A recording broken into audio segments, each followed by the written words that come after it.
6x6 stands. You want those big companies present because it obviously gives the show an international flair. Correct, and it also makes it. It does. Without a doubt, it does attract a potential customer or a visitor that maybe might have said, well, if there's no EOH there, there's no ENI, there's no Siemens there, there's no Rockwell there, there's no Schneider there. Well, what's the point of going there? You know, so I think it is always an issue. It will remain an issue.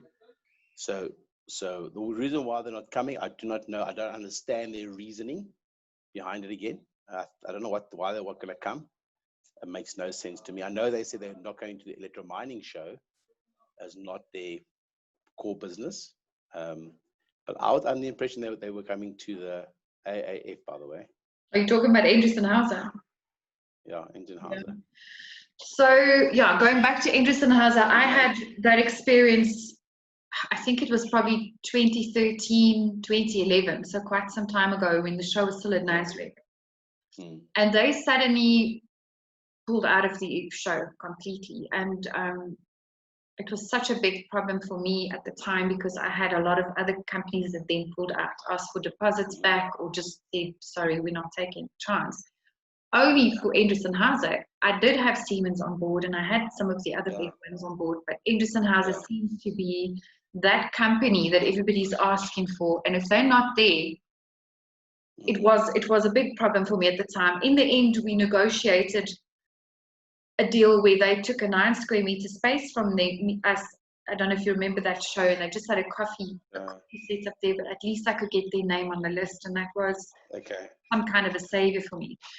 So Endresen-Hauser, I feel, because of that experience, is probably like one of the main anchor tenants.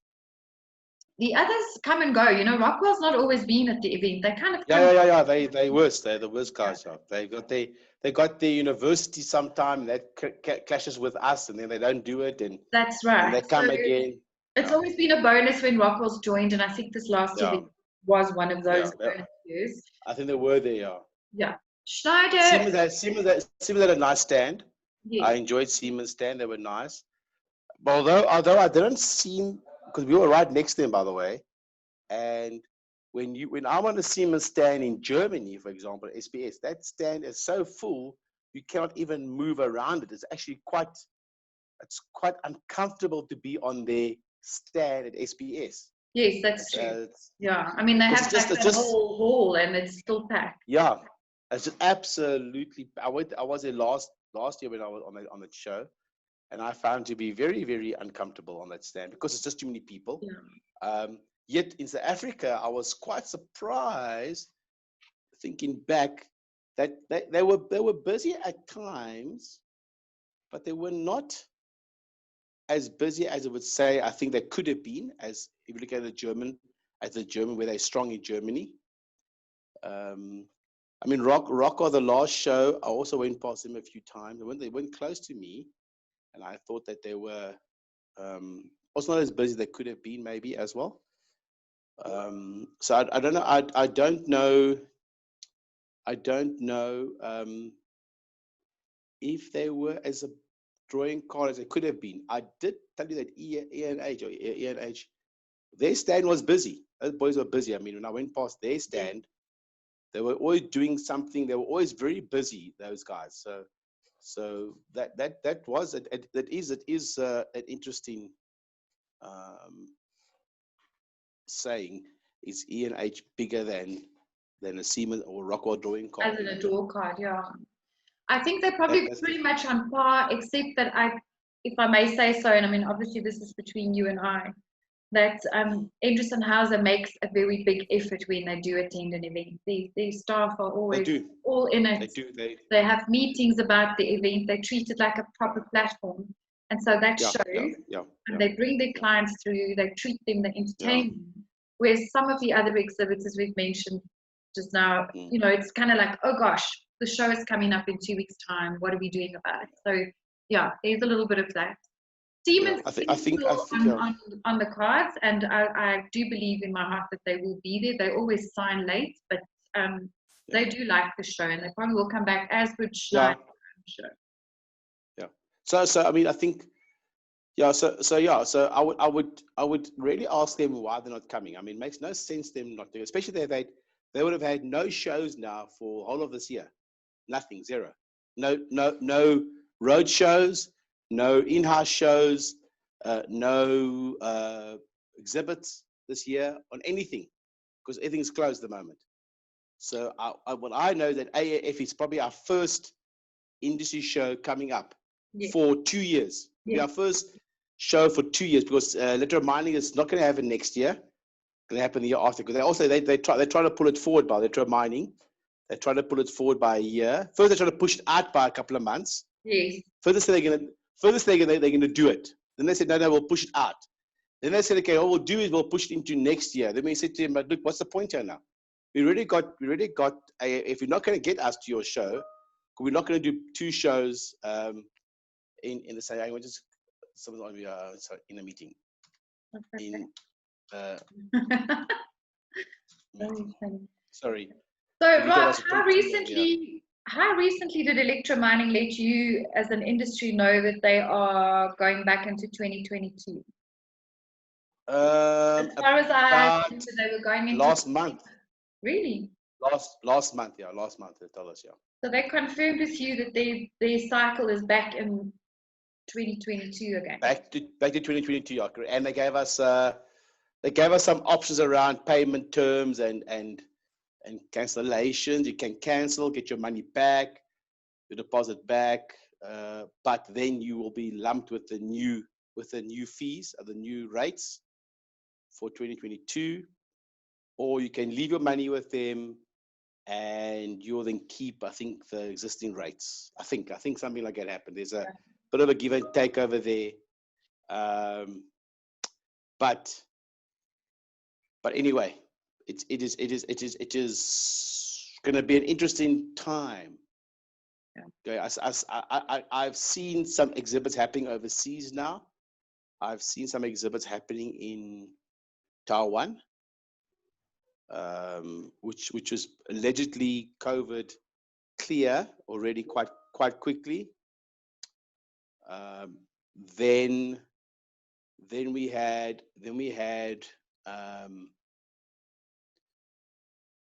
nothing. I see there is a German show coming up in Germany. There's nothing at the moment. Mox not doing any shows this year. They're completely saying no. I know that for a fact.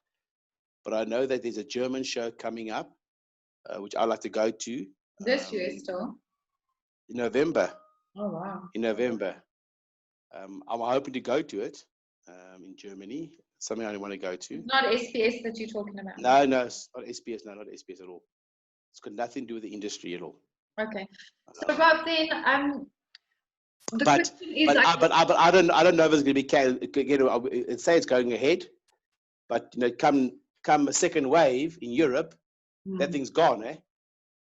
Yeah, and that's or a third wave, and they go, sorry, cancelling.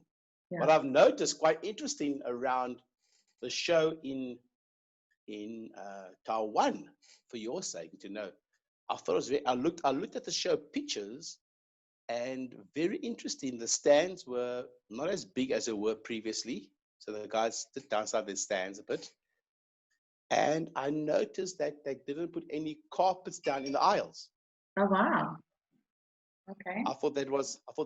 I don't know why. Was it because of COVID that possibly they want to be able to clean the floors better with chemicals at night, where the carpets might be an issue with chemicals? I'm not sure. I wasn't sure what their thoughts were around that, or why they did it. But there was a photo. I saw some photos like that from that show, and there was just cement in the middle aisles. Well, yeah, it likely would be much easier to clean a floor, as regularly as would be required, but also saves a lot of money, because you probably all of the shows these days have had some cancellations, and it's really hard on the organizers, and carpeting is an expensive much. So But Rob, just going back to the Okay. main anchors before we go on to the industry. Sure. I remember, having to go to the IIG from time to time and complain about It's no those. longer called the IIG, eh? I know, yeah, whatever the committee. SAC now. Oh, SAC. So that's the governing body now that the IIG used to be. So it's now called it's now called the SIMC-SAC. Oh, okay. Yeah, I've seen that going around actually. Yeah, so Suppliers Advisory Council. And is that basically the IIG? It's the IIG. Okay. So I used to go to the SIC and complain a little bit about the larger companies when they weren't committing or weren't, because there was this commitment always that the industry would support every second year. And so is there any chance that at some point we could put a little bit of pressure on these bigger companies? Because ultimately, let's face it, if they don't attend and if they don't show their interest this coming year in 2021, there's a good chance the show's not going to survive it. And then what? Do we start again? Do we start building another show for you guys? What do we do? Why? Yeah, it's ridiculous. It's already there. It's got a good recipe. Yeah. It's only as good as the exhibitors make it. And 100%. I feel it's fair that everything's resting on the shoulders of the organizer. I think it's really a time again. I don't know. We just had a meeting last week. So the next one is November-ish, I think, if I'm not mistaken. It might not be a Zoom or a online meeting. Yeah, hopefully. Hopefully, depending on the risk to the companies, organization, and to the owners of the businesses, but it might actually be for part of our in-year function. So we might have it at a place, at a venue. So I think the chair at the moment is Frikkie Thrombega. He's the chair. So I would definitely be in contact with him, and I would definitely. Are you saying we should get in touch with him and just ask? Because we do need a little bit of push. I think it's only fair. We, obviously as organizers, we do as much as we can, but we cannot. We cannot build the show this way. I would say definitely do that, because if I look at the conversation that we've been going around electromining, okay. The cancellation, the delays, the responses, the various options, all those conversations we've been having, Frikkie has been quite. I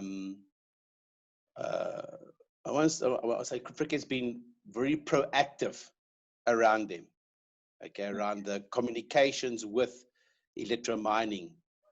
If it was for being agreeable or disagreeable with what they were asking. Okay. And he was able to articulate that quite clearly, what his opinion was, at least, to the rest of us. Okay. Great. So okay, so you've got a good leadership there, because the last SAC meeting I attended, I think, was your annual general meeting. At that point, the person from Instratech, I think, was your his name was Barent. Yes, yeah. Barent. We'll just vote that out, correct. So I would definitely think you should be in contact with him, Frikkie. And in the meantime, like as in now, maybe. As in now, and really send him an email and say to him that there is a concern that the members of the SAC, who are largely the exhibitors at the AAF, that they're not committing right now. There's a lack of commitment, and really word your concern, saying, is it what can we do to alleviate the concern? Okay. In other words, I think what can you do? Yeah. What can you do as organization? Because you really are doing everything you can. You're doing the live webinar things for the guys, for us already. Yeah. You are creating the platform. You are actively marketing it. You are moving it forward. But you are finding that there are a certain, there could be a presently a hesitation of some of the exhibitors not to put pen to paper and say we're here, and it could be, and you say, and to tell them straight, you understand the issue. It's probably a COVID issue where uncertainty rules. Okay. Yeah. However, we don't want to get to the point where the show is when next year April, May, eh? Yeah, May. And then all of a sudden people start catching a wake up. Oh dear, COVID's sort of coming to an end now. Oh dear, we better put something down here now. And oh shit, we haven't done any planning. Oh, and by the way, I want stand C5 that I had last time, and it's not there anymore. And then everybody's unhappy because they wanted they thought their stand will just be left there forever. And as organizers, obviously you can't just leave a stand empty because there was a guy there last time, and just in case he comes back 11th hour this time, you know. Yeah. So I think you should really you should definitely and then ask him to please send it on to the members of the SIC as an email or WhatsApp, whatever the case might be, to have a discussion. It'll probably come up into my WhatsApp grouping. You probably email us, and we often have a quick debate around it. Yeah. I would also probably speak to Mark from books, on Pulse. He's quite busy right now around other stuff as well. He's doing a lot of stuff with the EU Chamber right now as well. But yeah, without a doubt, I would do. SIC at the moment, Mark, is he vice chair, or is he just... No. It's just a member of the organization. He was one that largely drove us to join the SAC. It was part of his one of his projects that he drove, which was you had to pass it through quite a lot of business individuals. You know, some of us can be quite hard-headed and not, and you know it goes. No, not in you. The organization. But I think ultimately I think he did a good job, because one of our major issues have been and still remains, we were a toothless organization. We had really no bite in us. We are still a volunteer organization, but we weren't really a legal entity. We were just a group of people under what's known as a name brand. We had a constitution, etc. But now we actually fall under a legal framework or a legal body, the SIMC, who we are now able to actually, for example, invoice Siemens now. We actually can invoice Siemens as a legal body. Oh, wow. Through the SIMC. So the SIMC actually can do the invoicing now for the body, and then we can have our portion, you know, given to. That's awesome. Yeah. So things have changed, I think, for the better, as well. Okay. So definitely, I would definitely talk to him. Speaking to Johan Martins, I think Johan's the CEO of the SIMC. Yeah, I'm in regular contact with Johan, because we've got a little bit of a surprise thingy up our sleeves for the SIMC's function this year. Okay. So I'm helping them still with that function, and so I'm in touch with him a lot, and he's also kind of like involved in my show in a way with the education part. Yeah. I don't know what he can offer to you around this portion, around the AAF portion. Obviously, you can say yes, it's a good idea, but I don't think it can really. It's a business decision and you have to talk to the business decision of companies right now. I know that some of the larger organizations, and I don't know if this is part of Indian House's issue right now. If Germany said to them, cancel all shows, period, worldwide. Yeah, I don't know. Find that out from Tony, because I was just in touch with Tony on LinkedIn messaging yesterday. He was telling me that he's getting ready to retire and move back to South Africa. I mean, have you heard of anybody doing that out of Wow. Switzerland? So I could probably ask him too if it's a corporate sort of, Yeah. head office decision. Well, why don't you ask Rob McKenzie Or Rob or Bernard. The thing is, Bernard's management style at Anderson House has always been he leaves it up to the department to make their own decisions, and he doesn't get involved.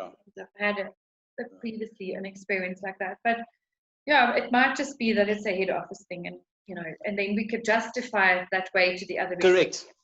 So look, Anderson House decided worldwide to say no, and they want to be on the show with us, and it could actually be a testimonial for you, where you actually then go and interview them and say, they really wish I could be on the show, but unfortunately, due to good idea, a global decision from head office, they can't be there and they're missing it and they wish they could be there.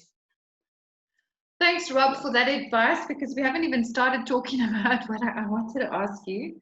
We're going to be pushing as the SIMC. We're also kicking out members as well. So we've actually started becoming a bit more stricter on our constitution and on the rules of being part of the SIMC. Oh, wow. So the SAC, we want to have active participants in the organization, not membership. Yeah. We're not a membership club where you don't have to come. You have to only. We want people to actually put their opinion forward, and we want this to be a richer organization, and we want to be more. I believe we want to be more relevant to the country, relevant to our members, our customers, and the country. Yeah. And for that purpose, you can't have people sitting on the sideline and not participating in what you are saying. Yeah. And so we are becoming more. We are enforcing the rules that when you sign up. So, for example, you don't come for 3 turns, you're out. Goodbye. Yeah. Thank you very much. Thank you for coming, but you're out. So there is a chance that, and Indian House is not one of them, by the way, but there is a chance there are some large, they will not be probably part of us any longer. I can take a wild guess there, but we won't mention any names. Thank you. Since we're on record. All right, good. Rob, so just going on to the other side of things, just quickly for the purpose of this editorial article that I'm writing, maybe let's link this next question to our discussion we just had. As a forward-thinking individual and company in the automation industry and an avid supporter of automation fair, or technology fair, I should remember to call it, you don't seem to be phased whether the big guys are all there or not there. You do your own thing, you come to the show, you have some things to show. And so why is it that you feel that way about exhibitions and in particular AATF? I've never had the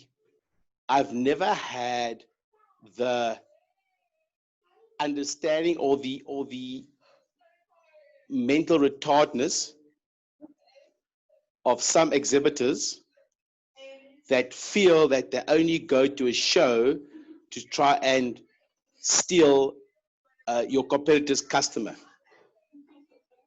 So I think that has been a South Africa, or it has been a trait maybe in some of the exhibitors, where they come to the show trying to steal or trying to see, well, if my competitor is there, then I have to be there.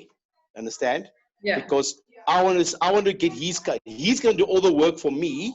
He's going to invite all the customers, and I will go and I will then just try and take his customers. So therefore, my effort I have to put into the show is very little. In actual fact, I'm going to put no effort in. In actual fact, what I should try and do is keep away my customers from the show. Yep. Go away for a week rather during the show, and tell my competitor bring all his customers to the show. Well, that is such narrow-mindedness. It actually is quite scary, because our customers are not fools. We don't have fools for customers. That is, we don't have fools for customers. And our customers can find our competitor, no problem. They're out there. You can find them without having to think about it too hard. You can Google the shit out of it, okay, right? And therefore, we go to the show with the understanding of putting our best foot forward, okay, right, for our existing customers, spoil our existing customers, number one, okay, right? Is So that your our existing priority? customers, yeah, please come to us and let us show you what we offer you. So you as our customer, okay, right, can know you made a right choice, can know that you're actually partnering with us, and you can see we are part of this bigger system. It makes us look also more professional, more you know, part of the industry, part of other guys. We're not an island on our own, not fighting anybody. We're going along with what's happening in the world. We also have our technology to show you. You know, we are a technology drive company. We are a technology driven, and we also got our own latest and greatest to show our customers. And if we happen to pick up competitors or competitors' customers, well, it's all the better for us. But our job is not to try and understand what a competitor is doing. Our job is to understand what our customers want. And so we go there with that in mind. And you can see in all our shows, this is why we go with the best coffee we get. We believe we have the best coffee on the show.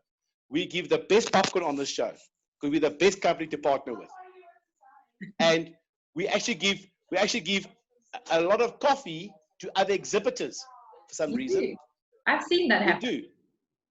But it's not because, it's because we're there to be part of everybody. We're there to be part of the industry. We're there to be part of our friends and families. We're there to be a competitor, but also a partner, you know. Some of our competitors also are partners. Some competitors buy from us as well. And so our job is not to try and island ourselves, try to create a spin-off of AFF on our own, and try to be an island ourselves. Our job has always been to celebrate us, celebrate our customers, and celebrate the time we're together there.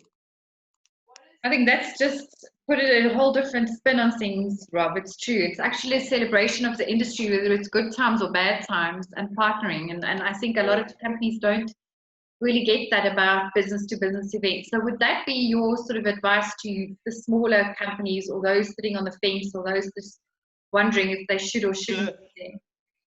For the smaller guys, and we were obviously much smaller many years ago. Yes, you were. Yes, I used to go to the show with a different outlook. We used to go there to see if we can get hold of competitors' customers, to show our stuff forward, and that is okay. So if you're a smaller organization and you just starting off, to maybe get out to get your name out there. I mean, how do you get your name out in the industry? How do you show people what you can offer them? You can only do so much in the marketing around your magazines, okay, right? Which the research is showing is not good for them, for magazines, print magazines. The research is not good for them at the moment. That's on a downhill projection. Yeah, for print magazines, unfortunately, and I love the guys a lot. Yeah. And I think the African print industry, and particularly in our industry, is highly professional people, and I think they develop a highly professional, well-researched, well-educated document. Many of them do, and they are well worth the while for someone to actually look at the magazine, without a doubt. Yeah. It's a good magazine, good magazines in the in our country, unfortunately worldwide. The trend right now is to go digital, go direct, flatten the interaction between supplier and customer. That's becoming a big thing now. But maybe start with assurance, cut out the middleman, type of thing. So that is a very big trend worldwide to reduce costs and to go direct and to try and manage the entire chain. Who would And be if you the look middle at market, person in this instance, Rob? Who would be your middle? at the moment for us, so the middleman for us would definitely be the magazines. Like, so we do tech news, and we used to do engineering IT. We've cancelled engineering IT. Once it was sold, they gave us a way out, so we cancelled them, and we're only doing tech news. And even tech news, or we actually do interpretation control, by the way. Internal control. Even that magazine, we actually are downsizing our physical sides of advertising with them now. And we've sort of upped our digital with them. So we upped our digital marketing with them a little bit. So in the emails, letters of theirs, we have some banners in the email letters of theirs. Yeah. So we've taken money away from the magazine, maybe on the point of we don't do an A4. We don't do it. I think we're down to a quarter page now with them.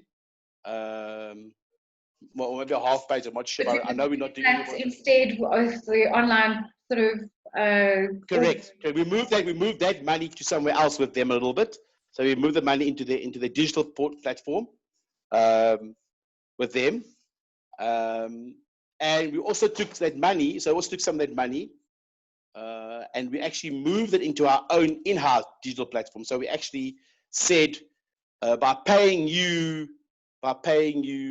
X amount of money a month, if I reduce it by X amount to you, I can take that money now available now, and we did this. We actually hired our own in-house content manufacturer.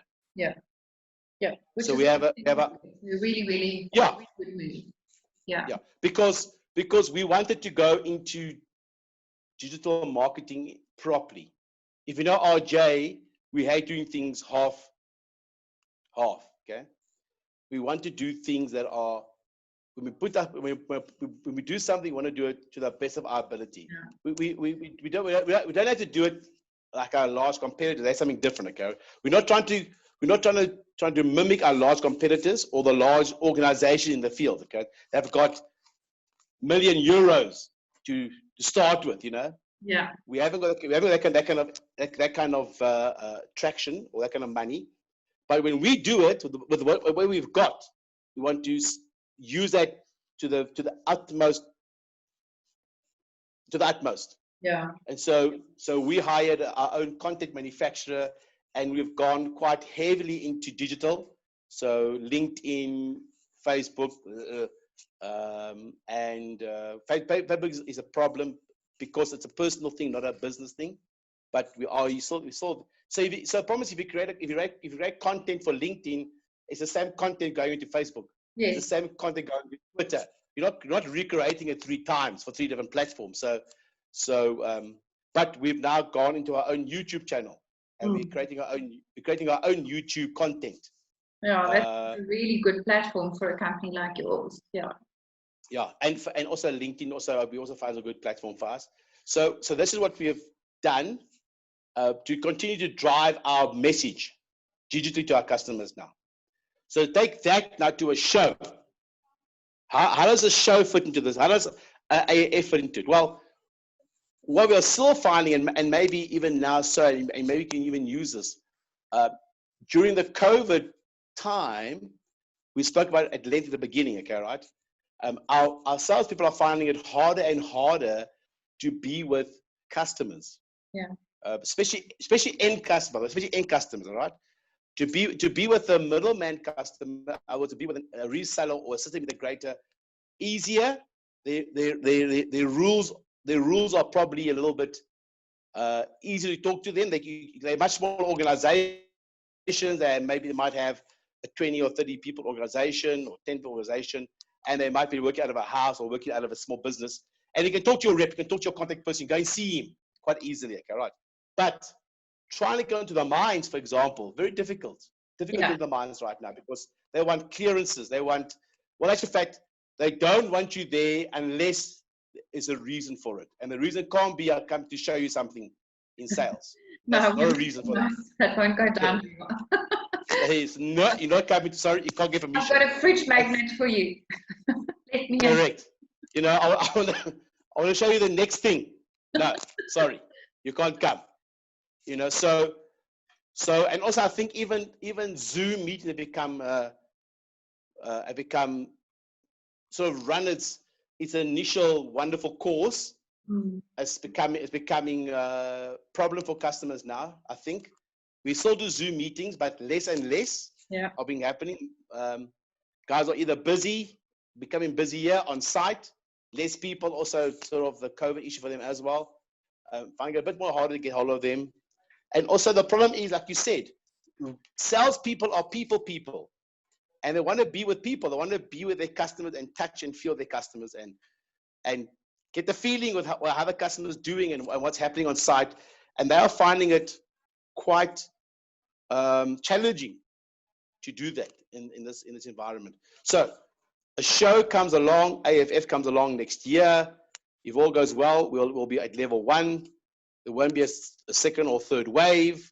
We'll have exhibitions happening again, and the customers won't be as scared or as worried to come out. We've sort of maybe got over that point. I think it's going to happen. I think people are becoming a little bit hurtful now of us now. But we spoke about earlier on, there are cases, there are people know people now that have been affected. People know people now that have died. It's no longer stats. It is, I know someone actually passed away, or I know of a friend of mine that has had it, recovered, had a hell of a time recovering, or had a good time recovering of it, understand? So we definitely do know now of this, okay, of these incidents. But I'm hoping by the time you come along next year, this all gonna be a history. Yes. You know, all be history. You know, we get a vaccine in March. You know, February, March. This whole thing goes away. Yeah. The whole thing disappears, and then everyone's excited again. You know, to be out in the show. So, what does the show mean for us? It means this simply: we cut out the middleman. Okay, we speak directly to our customers, may they be end customers or our resellers, and it gives us a chance to spoil them, give us a chance to have them with us on our stand for 10 or 15 or 20 minutes, where they are only ours, and we can explain to them what we want to tell them. Yeah. We can sing our story. This is not an easy task to achieve anymore. I'm telling you right now. To be able to, number one, you cannot spoil a customer any longer. You can barely give them a USB stick now, okay? Because they have some of them have to, if it's valued more than pathetic amounts now, they have to register it. They have to tell. They have to say, RJ gave me a mouse and a cup, and it's worth, how much is it worth, RJ? It's worth 500 Rand. I've got a gift for 500 Rand from RJ Connect, you know? Yeah. Or can be deemed as some sort of, illegal transaction over here. But if you're on a show and the customer's there, you can give him 10 mugs and a USB stick and a cup of coffee and who knows what. It's all then deemed as show stuff. Yeah. Not corporate gift anymore, show stuff now. So this becomes another avenue, because, okay, so as I won't say a large organization, as a more established organization, maybe it's a better word, okay, right? We have a different outcome than a newcomer or a small organization. We both have the idea of growing our customer base. We both want to grow our customer base, okay, right? But a smaller guy wants to grow it. He can't afford to have maybe the gifting or that kind of stuff. Maybe they can, maybe they can't, I'm not too sure. maybe a more established brand, we want to show different stuff to our customers. You know, it's not all about, I promise you, it's not all about the latest and greatest on our stand. Obviously, we have to have a drawing card. It has to be something new for customers. But it's not only that. We have a customer base that will support us. We know that. I can tell you that. Yeah. Have guys who will support us. Have guys who will come and buy from us. Have guys who will love us, and have guys who will hate us. It's what it is. You know, we have haters. We have to turn to lovers. We have lovers that we have to continue to love. You know, that's what it is. It is what it is. There's nothing to do about that. You know, nothing to do about that. And we have to just, on a show like yourselves, while we continue to go to, is to give a chance to actually just be there for our customers, just to be there. Yeah. You know, just to show. We don't. I mean, last AFF, I was right next to two of my biggest competitors. They were right next to me. Right next to me. I thought they made a mistake being so close to me, because our vibe is great. And so if you have a customer on your stand, you know, and he's seeing the great vibe on my stand, you want to come to me. It's so true. A mistake. Yeah, it's a big way of thinking, but it's also taken you a bit of time and a lot of hard work and effort to get to that sort of almost a family get together with your clients and customers and SIs. Yeah, as correct. opposed to I'm the newbie, come and have a look at what I've got. It's more sort of a reunion of people. Yeah. Correct. So Rob, just we get quite a lot of business now from competitors, or our competitors are actually giving us business. Their customers are coming to us on the shows. I can imagine. I imagine that happens all the time. Because they see us and well, come, gee, nothing to hide here. Anyway, that's just what we're doing. Go ahead. Rob, so on a more generic sort of note, just looking at the automation industry, I'd say obviously we follow what's happening globally, but we don't really know. But we're more interested in, everybody's asking this question about how COVID's affected your industry. It obviously has affected it adversely. We all know that. But there's been some challenges. But I personally believe that the automation industry is one of those industries that would just keep going, because it's where the world is going. Correct me if I'm wrong. But just a little bit of message, maybe positive message out there for South African companies in the automation industry, and maybe the rest of Africa too. We need to get that sort of positive vibe out there. As a last question, and then I'll stop again. Hang on there.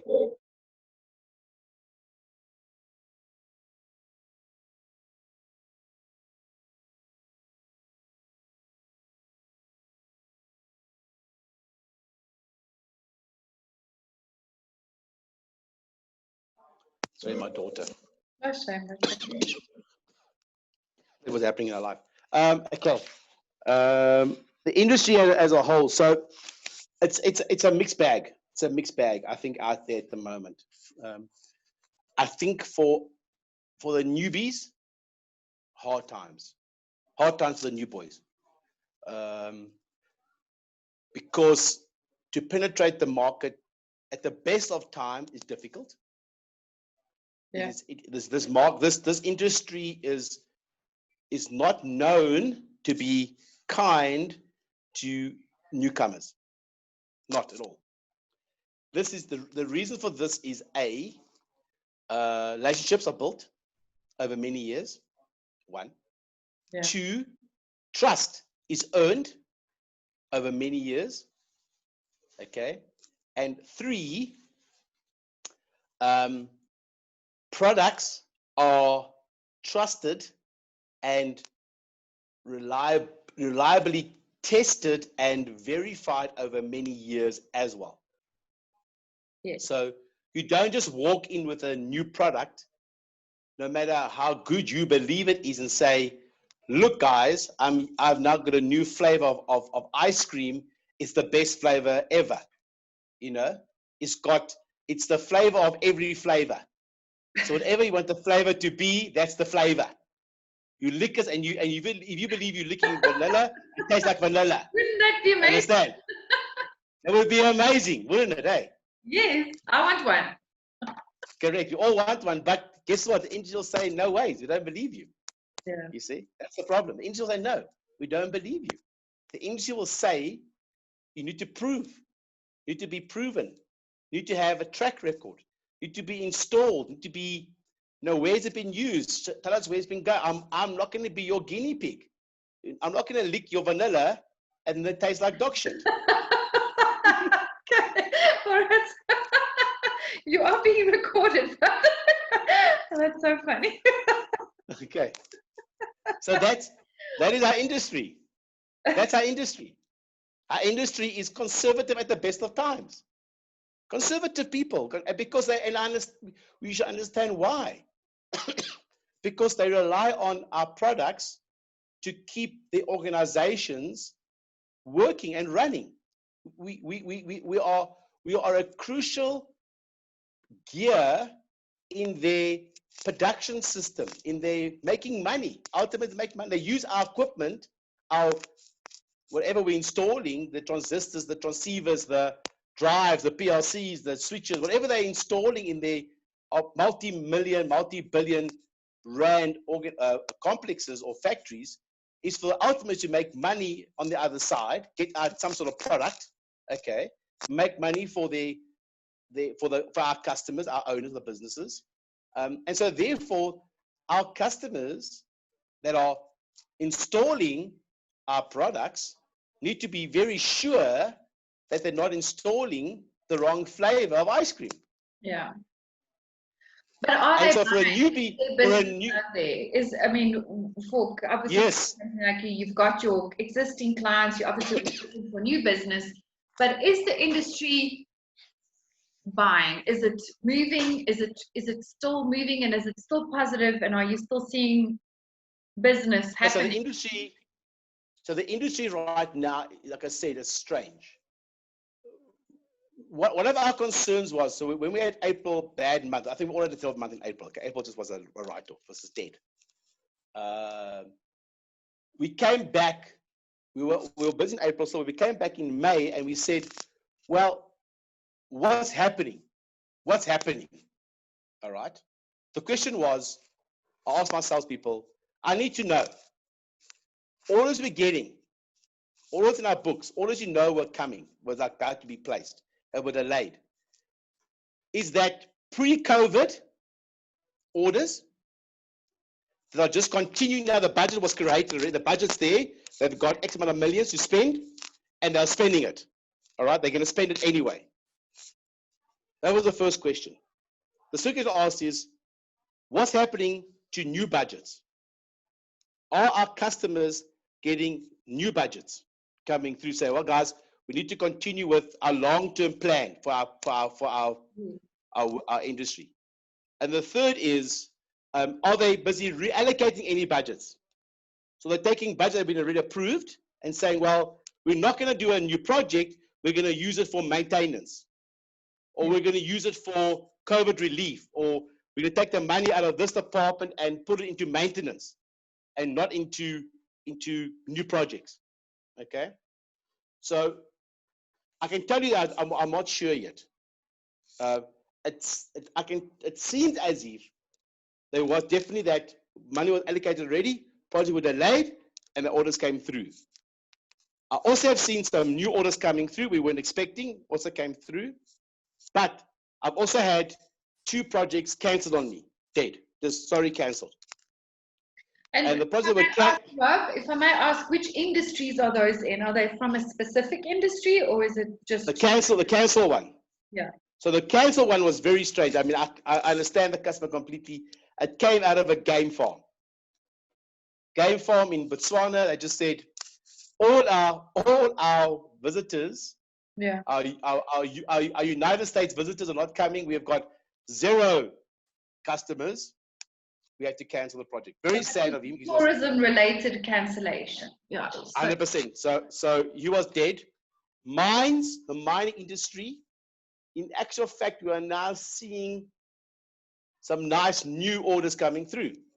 Wow, That's good news. It's been, yeah, good news. So the mining is digitizing. So the mine, look at a mine. When you build a mine, you don't build it for pandemics, eh? You don't care about pandemic. You care about 20, 30 years, eh?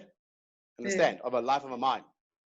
So, and with our mines coming through, and of course, someone like I mean, all the mining houses, if they're not either creating better value, otherwise taking out the minerals out the ground quicker, easier, faster, cheaper, they're in trouble. Or if they're not expanding, buying more mines, sinking more mines, they're also in trouble. Yeah. They can't just pedal in water and say, well, we'll stay here now, because they'll just drown. They won't survive. And also a mine itself is, you understand, is a hectic environment for any sort of product, no matter what product you've got. A mine wants to eat it up. A mine wants to destroy it. You know, anybody's product they want to destroy. And so a mine cannot, and they never will, just leave a mine to just stay. They always have to do maintenance, repair work, upgrading, enhancing, replacing, whatever the case may be. So mines, No matter what. Yeah, correct. They always do something on the mine. So mines have been good for us. And of course, now that the gold price has gone haywire, something like that's gone crazy, those mines that were nominal mines have now got money to spend all of a sudden. Yeah. Okay. They've got money to spend on products, which they never had before. Plus, they also have a plan for the digital mine. So I think it's called Mining 2020 or Mining 2020 something, some sort of name they give it, okay, right? A mine of the future, which is a digital mine. Our mines are becoming too deep and it's becoming too risky for people. There's going to come a time, if we continue like we're doing at the moment, you will go into a 1 week shift underground and you will live underground for a week. Yeah, there'll be a city underground where you'll live for a whole week. Is that the new digital mine? Is that the new mine of the future? No. No. It's because the mine of the future is actually having autonomous vehicles underground, running themselves with very little people underground. But if we don't get to the point in this country, we don't get there. We have too much unions issues, okay, right? And we keep going deeper and deeper and deeper. It's going to become unhealthy and unsafe to let someone go that deep in 1 day and bring him back up from the depth in 1 day. They have to acclimatize to the time underground. And it's become very expensive to bring them up and take them down. That's a very costly, but every shift change costs the mine lots of money when they do shift change. So that's quite an interesting one, because that means that humans would most likely not physically be able to do that job, and then we will get the robotics coming in, and then there will be the unions fighting, even though they can't do it humanly. And so that's another discussion, I guess.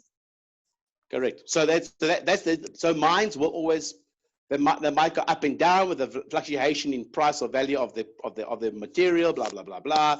But they're always doing stuff. Yeah. Always doing stuff. So that's the mine. So you talk about the industry. Another industry we are finding quite good for us is the renewable energy. Renewable is going to be hot for a long time.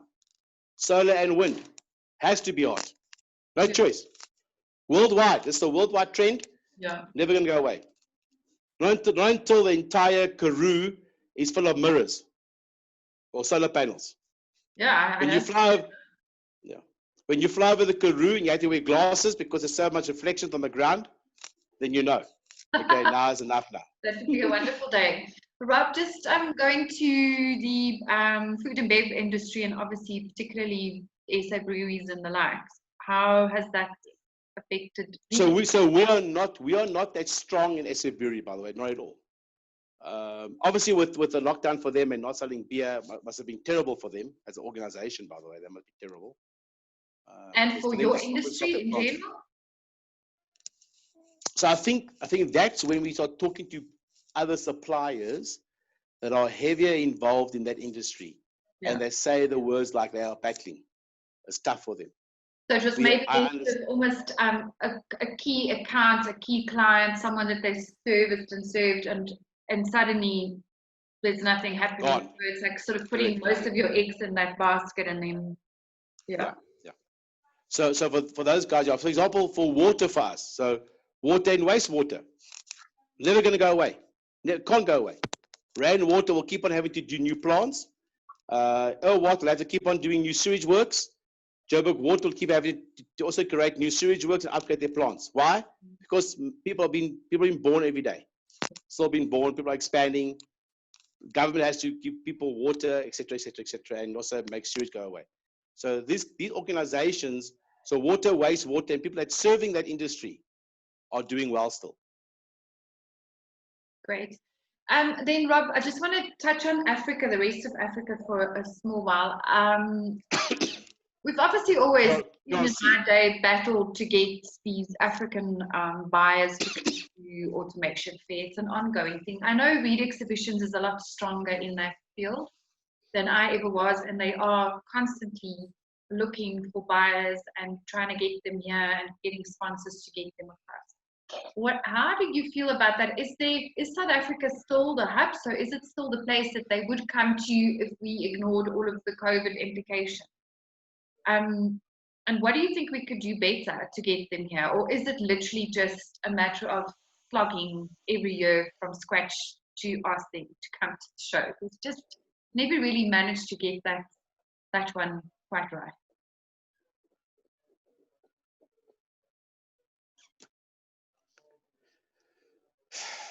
I have not seen the value in it yet. I haven't seen the value out of AAF with any of the African business development initiatives we've done, honestly. The first reason is when I have seen people come down, they are so busy, they are being walked through the show. There are too many of them together. Well, if they are together, there'll be a group of X amount of people together being shown the way through it, acting like VIPs. Yeah. If I tell you a VIP, you act like a VIP, eh? You know what I'm saying? Yeah. Eh? That's true. If I bring you as a VIP and I tell you a VIP and I put you in a VIP and I say you everything, then you want to act like a goddamn VIP again now. Mm-hmm. And you don't talk to the non-VIPs. You want to talk to the VIPs. Yeah. So I've seen them. I've been around some shows, and I've always thought to myself, okay, here's a person now from a foreign country, and I would like to introduce my product to them, but it's part of a VIP group. How do I, first of all, within that group, understand what all the right people are for me, and understand my product, not my competitors' product. Sorry, I'm here for communications. He might be someone that's interested in motors. So if I spend half an hour explaining what I want to do, he's either going to be very polite, go, oh, thank you very much, and go, thank God I'm leaving this place now because I actually want to talk to the guy from WEG about the motors. Okay. Yeah. So I need to understand, is he actually my guy? Even though he's from Africa, is he actually my African guy? Is he looking for my stuff? Yeah. You know? And I don't know that. Most likely not. Yeah. Most likely not. You know, he might be there for Siemens because Siemens is actually there already over the world. He might be there for, I don't know, for Schneider or one of those kind of guys, you know? Yeah. So that was one of my, I've seen that and I've always like been a little bit, interesting. How do I capitalize on this guy? He's now in South Africa for a week. How do I capitalize on this guy?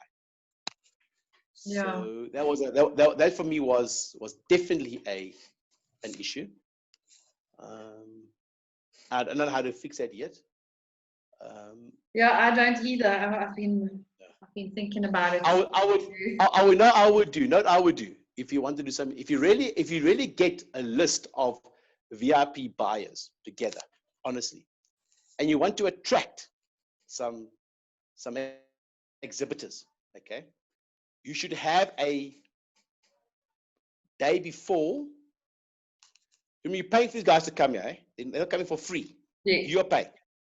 We are paying, okay, to get these guys here. So you could say, all right, exhibitors, we have got 2 days of presentations lined up on products, okay. A mini, it's like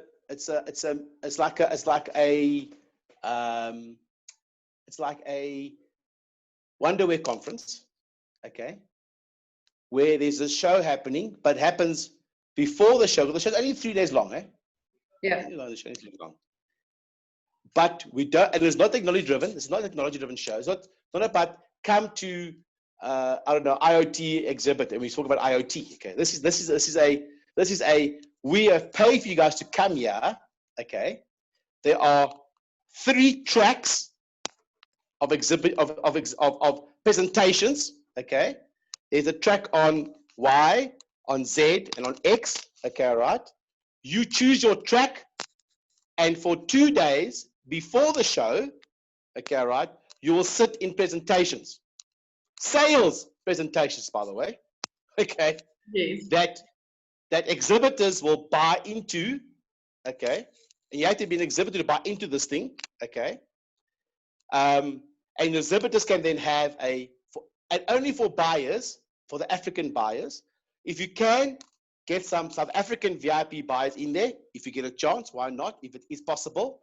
So right, so what we're gonna do, so we make it different. It's not a conference for technology. It's a conference. It's a sales track. Let's call a spade a spade. I mean, that's what we're doing, right? That's what we're trying to do. Correct. Yeah. Correct. We want to make money out of these fucking people, and so they can choose they choose X, Y, or go, yeah, this presentation will be yeah, and you can have them all marked down, and you can have them all scanned, and they walk in, and you can say, oh, we're waiting for Mr. Bongani Mwani from Kenya. You know, you can phone him. Where are you? You're supposed to be at this exhibit. In this, you chose it. You should be there. You know. Yeah.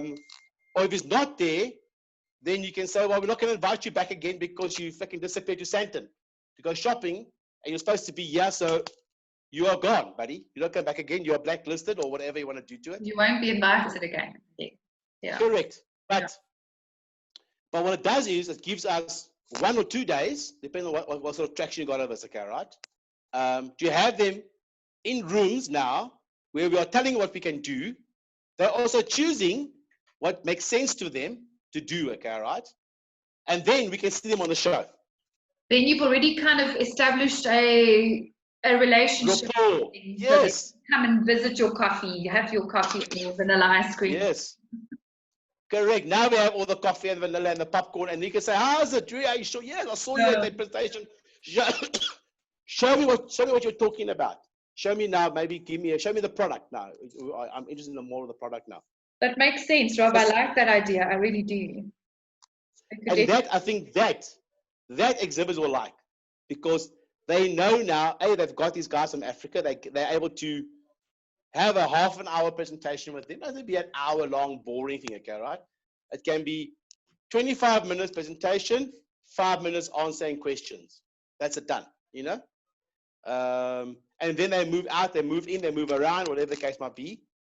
And then the next day they're actually on. So you can still then have you can have a connected conference after that, okay, right? No problem, you can have it if you really want to have it. But when they do come down into the stands, then they can come on their own. They don't have to be escorted down anymore now, because they already have spoken to the exhibitors. They've spoken to lots of the guys already.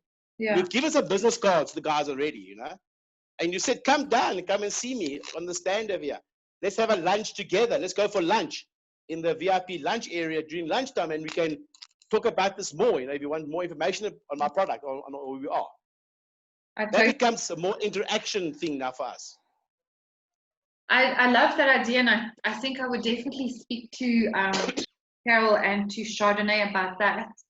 I think one of the challenges we've always had, but maybe Read Exhibitions has got a better sort of idea now, is to find these people. Very hard to find them, the right people to spend that kind of money on and bring them, the hosted buyer program that they do. It's always been quite tough to actually find the right. We're busy, so we can help you a little bit more now, because we have a dedicated sales manager for Africa now. Oh wow! Okay, that's great news. So what you should actually do, you should actually speak to someone like myself, someone like the companies that have got dedicated African sales managers, that are only focused on everything outside of Africa. You should get hold of those companies and say, I believe you have a dedicated African salesperson that's only South Africa. Therefore, you've got some leads for us over there. We would like to invite who you believe is a VIP to come here. We'll pay blah, blah, blah, blah, blah. Understand? Yeah. So you only need about maybe 5 or 6 companies, and you speak directly to that person, the sales person, the manager of that, and say, come on, who would you like us to get down here? Who would you give us a name, organization, what he does in the organization, okay, right? And then we will contact him on your behalf, and we will get him down here for you. Yeah. We'll get him here for you. If you can justify to us who this person is.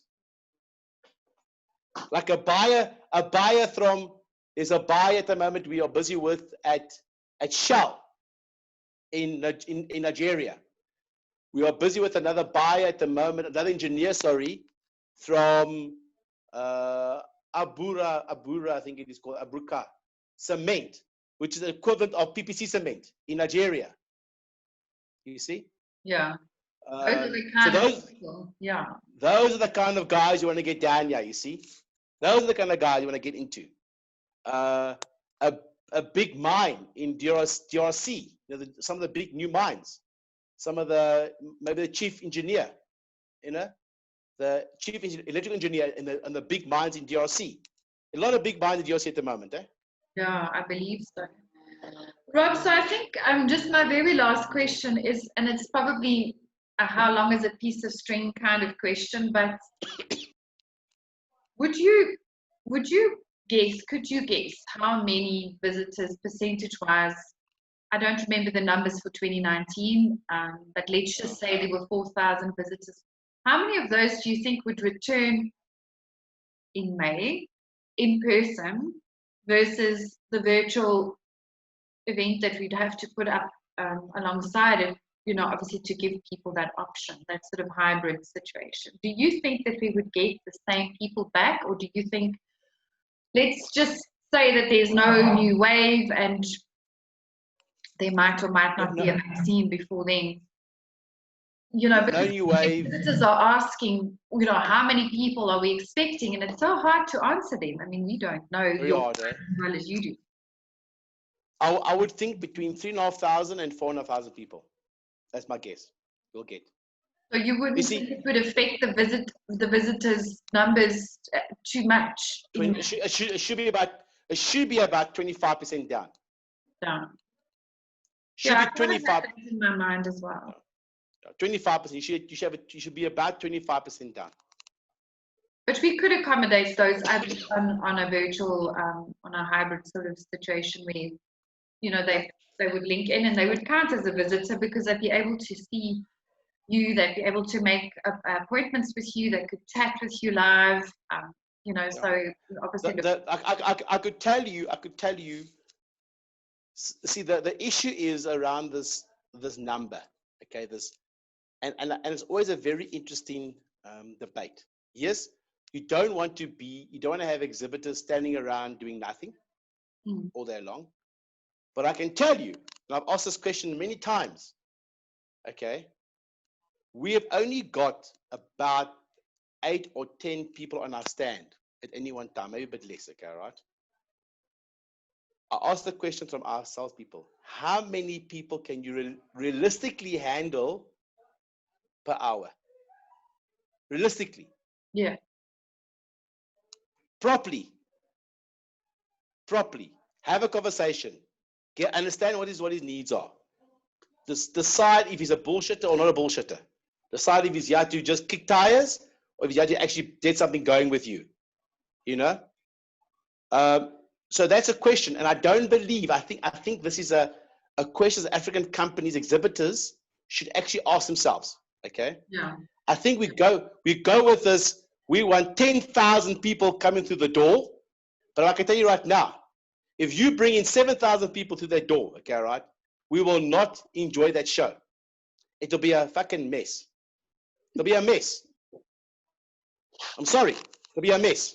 I agree because I think partly because we don't have 7,000 very serious buyers in this country.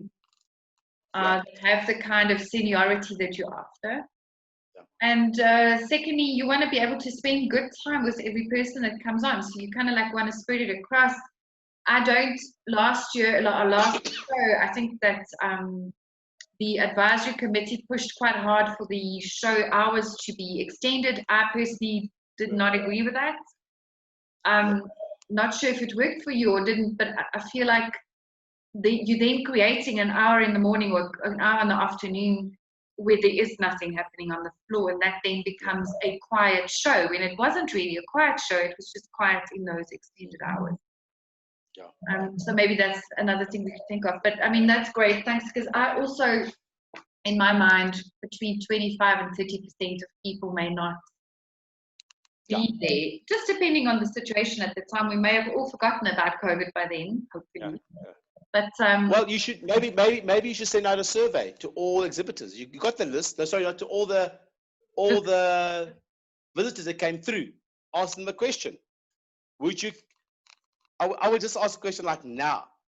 The show holding. Will you be attending the show next year? Don't ask for any COVID questions. A simple question. All right. A yes or a no. Pin it at that. Okay. All right. So at the moment, at the people's understanding right now of the show, of the environment, it is a 40% no. Okay. All right. And then you can say, okay, that gives us so many people will come to the show. That's a number. You got a number. Okay. All right. You can say this is a number we could probably expect now. As things get better, put out another survey and say, hey, but things are better now. And then you'll see the numbers change. Hang on, actually more guys are coming now. So I would have a simple thing, yes or no. Would you come? Would you be coming to the show next year? Yes or no? Yeah. As it stands because it can only get better from there, right? I mean, unless there's correct. A smash somewhere in the world, hopefully not. Correct. And it can get better. And it would give you a great marketing, it can give you a nice information to tell exhibitors. By the way, you guys, some exhibitors have been there in 2019, they were there, 2018 they were there, no, 2019 they were there. 19. We're still foreseeing 80% still coming to the show at the moment with all the COVID issues, all the news, everything happening. Okay, we're still seeing so many guys coming. So we foresee a better number coming because we believe that COVID will get better and la la la la la. So it's a nice little thing to do quickly. Yeah, a great idea. Geez, Rob, I really enjoyed this, and we're actually way over time. I hope you didn't have any other commitments, but you are lucky my calendar was empty after this, eh? I am. I'm very lucky. You seem like you've got a bit of flu. Are you sure you're okay? I had a cold. I went to the doctor. I thought I had a flu. Went to the head cold.